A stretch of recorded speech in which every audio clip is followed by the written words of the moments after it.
Rely on for strength, for leadership, and to remind us each and every day our purpose. He unified our caucus, steadied us for better days, and built a vision that we executed together to remind this nation what it looks like when Democrats govern.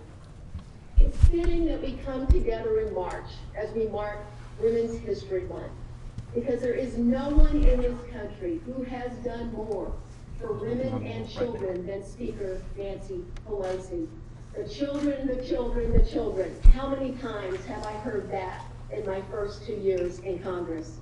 And now, as we see the promise of working with President Biden's administration, let me say it one more time, President Biden. There's no one more prepared to help usher through our agenda than the woman who has built a reputation as an unrivaled negotiator and legislative tactician. The woman responsible for guiding the passage of landmark bills like the Affordable Care Act, the American Recovery Act, and soon the American Rescue Plan. At a time when Republicans across this country are plotting to undermine the right to vote, she's ensuring that House Democrats protect Americans' voices at the ballot box. Since the day she arrived in Congress, Speaker Pelosi has been a tireless champion of equality. And on a personal note, my wife Cheryl and I and our 4 sons are grateful. Colleagues, it is my great honor to welcome the most accomplished and effective legislator of our lifetimes, Speaker Nancy Pelosi. Thank you so much. I'm so honored by your introduction. This is a very special evening for me, my colleagues, to be introducing for the very first time Joe Biden as President of the United States. And my heart could not be filled with more joy to have that occasion marked by introducing him to our House Democratic Caucus. That joy is also increased by being introduced by Angie Craig, and I'm so glad she referenced her wife and her 4 sons, whom I love hearing about, and now in front of the President of the United States. Thank you, Angie, for your leadership, your friendship, and your very generous introduction. You make this evening very special to me, a special evening. First time, Mr. President, that I'm introducing you as President of the United States to my great House Democratic Caucus. That makes it even better. My colleagues, as you know, our nation is blessed with Joe Biden as President of the United States. He is an extraordinary president. He knows how to get the job done. When our nation faced the Great Recession, it was Joe Biden who led the implementation and accountability of ARA, helping to create and save millions of jobs. That experience serves him well with the American Rescue Plan. When the Democratic Caucus was passing the Affordable Care Act, Joe Biden was a partner for progress in the White House, and that experience serves him well as we face the coronavirus crisis. Joe Biden has been a voice of reason and resilience with a clear path to lead us out of this crisis. On another front, I want to tell you about Joe Biden, the Joe Biden I've seen with parents of victims of gun violence, listening to them and offering them the empathy, grace, and courage that he can give them as someone with the terrible understanding of a father who has shared their experience. Continuing on the family front, Joe and Jill Biden have taken their experience as a Blue Star family to help ensure that service members, military families, and veterans have their service respected, the support that they need, and the benefits they have earned. He is our commander-in-chief, and Joe Biden is the first president in 40 years to have a son who served in a war. He knows what it is like for military families of those who are deployed. He knows the role that our hidden heroes and caregivers have for returning veterans. And he's so proud of Bo. He is concerned about other veterans who have suffered from cancer, many after being exposed to toxins in the burn pits of Iraq. That is just one reason for his enthusiasm for the cancer moonshot, demonstrated as recently as today by a bipartisan meeting on cancer at the White House. I've seen President Biden working behind the scenes, hammering out solutions for the American people. He is a leader with the humility to seek expertise and science and the confidence to act upon it. On the policy side, President Biden has been a long-time legislative partner, including for VAWA, for gun violence prevention, and of course, with his connection to America's working families. On the global front, President Biden is a distinguished world leader who commands the respect of allies and adversaries alike. I especially personally enjoyed seeing him, as a Catholic, I enjoyed seeing him received at the Vatican when the Pope was inaugurated, when Pope Francis was inaugurated. On the political front, Joe Biden has campaigned with or for many members of Congress, almost everyone in this virtual setting. Thank you, Mr. President, for being there and with us and for us. My husband, Paul, always says, I just wonder how long into a speech it will be before Nancy starts talking about her grandchildren, our grandchildren. My grandchildren have for many, many years been longtime friends of Joe Biden. They have a range in age, but all of them love Joe Biden. But let me tell you one story. I think it was like 2013, 4 and 5-year-old, two of my, Paul and Thomas, we were at an event of the DCCC in New York, and Joe Biden was the featured speaker. They were so excited to see him because they'd heard so much about him from their cousins. And they met him, they talked about pets and things like that. And afterward, after the luncheon was over, I took them for candy. Don't tell their mom. I took them for candy at a place, Dillon's in New York. Well, they have sort of like swinging doors. You have to get through the doors, one part of the store to the next. So here they are, the place is packed and jammed. These kids are making all this noise over there on the side. And all of a sudden, I hear them pronounce, in order to open these doors, we do not say open sesame, we say open Biden. That's our magic word. Open Biden. I love it. Now more than ever, we need a battle-tested, forward-looking leader who will fight for the people, a president with the values, experience, and the strategic thinking to bring our nation together and to build a better, fairer world for our children. As president, he is taking us to new heights of inclusion in the success of America.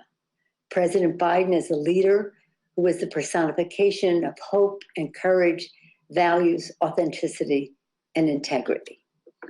Joe Biden is president, and with Democratic majorities in the House and Senate, we will deliver bold progress for the people. And now it is my privilege to present the 45th President of the United States, as my grandchildren would say, open Biden, Mr. President. Nancy, I love you. There's no one I'd rather work with than you. We've been friends a long time, and your whole family, your daughters, and it's just been a great relationship.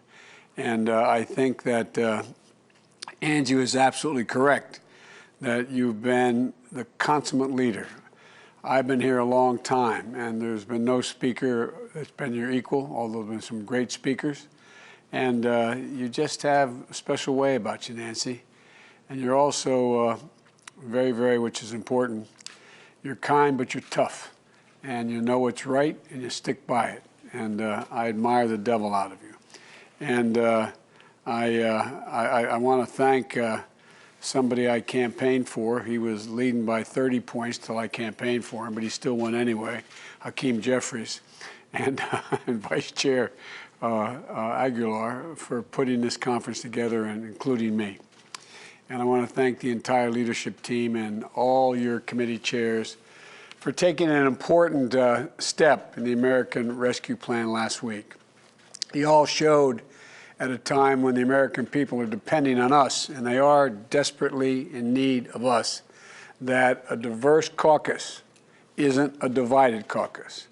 Congressman Clyburn, I also want to note that it was almost exactly a year ago today that you delivered the endorsement to me in South Carolina that meant so much to me in my campaign. You're a great friend. And on the night of that primary, America had confirmed only fewer than 100 COVID cases.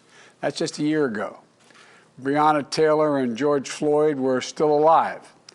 California yet to suffer the worst of what would become the worst fire season in recorded history. And there have been no violent insurrection on the Capitol Hill. And I could go on. A lot's changed. My point is this. In the year that has passed, all the challenge I spoke about that night, jobs and the economy, affordable, accessible health care, climate change and the need to root out institutional racism, the need for unity and healing, have all become urgent, urgent, urgent, urgent, especially in light of the pandemic that has taken the lives of over, as of yesterday, 518,720, I believe it was, Americans. Fellow Americans have lost their lives, and more than 400,000 businesses, mostly small businesses, many minority businesses, have been shuttered. Cost of millions of jobs, 1.3 million public sector, education, nurses, cops, firefighters, essential workers have lost their jobs. So my message today is really simple.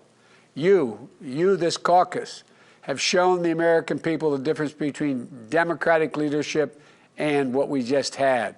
Leadership makes a difference, and you're continuing to do so. For example, I know that this week you're working on the Protect Our Democracy reforms, as well as the George Floyd Justice and Policing Act, both of which I strongly support. And I know that the past couple of days, you've had briefings and conversations on immigration, healthcare, foreign policy, climate crisis, and a lot more. And as you work on all of these, I urge you to continue to speak up and speak out about the American Rescue Plan. And here's why. You know, the confidence in the American government has been plummeting since the late 60s to what it is now. And many of you remember that in 2009, we expended a lot of political capital, Nancy and I and others, in the Recovery Act. It was an act that had less than 0.2% waste or fraud in it, according to the experts. And the economists told us we literally saved America from the Depression. But we didn't adequately explain what we had done. Barack was so modest, he didn't want to take, as he said, a victory lap. I kept saying, tell people what we did. He said, we don't have time. I'm not going to take a victory lap. And we paid a price for it, ironically, for that humility. And this is a case where every single piece of the bill you passed addresses a genuine, desperate need for the American people. Each piece isn't just defensible, it is urgent and overwhelmingly supported by the people. It's good policy and it's good politics. And I'm not sure we've ever seen something that is needed as badly as the American Rescue Plan that was as broadly popular. Nancy and I have passed some really important things in our careers, but they haven't always been that. They've been badly needed, but they haven't been overwhelmingly popular. Sir, I've served in the Congress for 36 years before becoming vice president for 8. We never had anything this urgent and this ambitious that was so widely embraced. 3/4 of the American people are together with us on this, 3/4. Nearly unanimous support among Democrats. More than 70% of independents in poll after poll. 60% of Republicans. I'll say that again. 60% of Republicans support what we're doing. A bipartisan group of more than 425 mayors, Democrat and Republican, the AFL-CIO and business leaders. Look, the show of unity we're seeing is unprecedented. It isn't just about the sum of the total package. Americans are lockstep on each of the major elements of the plan, and they know what they are. They support what we're doing on vaccines. Look at the progress we've made with your help. We've been able to move us to the point where we had very little supply, that we will have enough vaccine because of the work we've done with your help, enough vaccine by the end of May to be able to vaccinate every single adult in America. Will not be done by them, but that supply will be there. They support what we're doing on direct payments, on unemployment insurance, on food and nutrition support, on keeping people in their homes, on safely reopening our schools. Staying unified as we complete this process of passing the American Rescue Plan won't just make a difference in our fight against COVID-19 and our efforts to rebuild the economy, it will also show the American people we're capable of coming together for what matters most to them. They've lost faith in government. This is a time to reestablish that faith, and the reason why they should have faith is because we're doing the right thing. It's a show of strength and a first step forward to restoring their faith in the capacity of government to have their backs. Now, if we deliver on this, it also builds momentum. It builds real enthusiasm as well. And I will make everything else we want to deliver, this will make everything more possible to get it done. That's why starting off this victory is so important, because it's so consequential to their lives. And we know how much we have to do. But it all starts here. It starts by bringing this home, bringing home what you've done all the way. And I know we're all making some small compromises, but I want to thank you. I want to thank you for the work you've done. I want to thank you for the work we're going to continue to do. I know parts of this and everything else we seek to do are not easy, but people are going to remember how we showed up in this moment, how we listened to them, not specialists, to them, and how we took action. I believe we're going to come through this, and I think that people's memories will be long. And if we continue to stay laser focused on getting shots in people's arms, responding to the economic crisis, it's going to open up a lot of hearts and a lot of doors for us tomorrow to do the many more things we know we have to do. So I want to thank you all. I really mean it from the bottom. I want to thank you. Thank you, thank you, thank you. And I'm happy to take questions if that's what I'm supposed to do, Nance, whatever you want me to do.